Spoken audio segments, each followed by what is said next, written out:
In the equity quadrant today, taking a look at the Dow Jones futures contract for the month of August. Some weakness today, as it was the weakest index of the four major U.S. averages today. And we're now down 10 of the last 13 sessions, including today.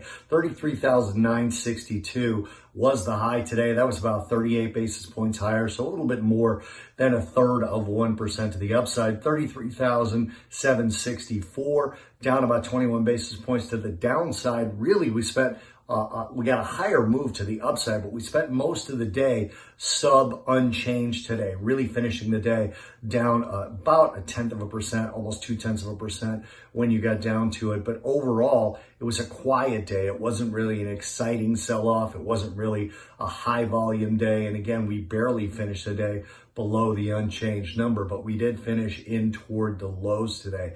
Down 10 of 13 sessions, you could say that the Dow has been the weakest index overall lately. Now, interest rate volatility has finally started to calm down. You saw rates a little bit higher today, but certainly nothing that was going to strain and stress the equity markets as the Russell and the NASDAQ take turns being the strongest one. Russell was the strongest one today, but still not much of a performance from either index. And we actually saw the volatility of interest rates coming off today. If you look at the CME Group CVOL index, for yields, you look at the 10-year, for example, we have about a 3 or 4 day down move in that CVOL volatility index, whereas prior to that, from about the 10th to the 17th of June, there was a steady climb of interest rate volatility. And if this trend down of interest rate volatility continues, you're liable to see lowered volatility in the equity markets, and there is some evidence of that over the last 3 days or so. Now, we did have more Fed speakers today after yesterday.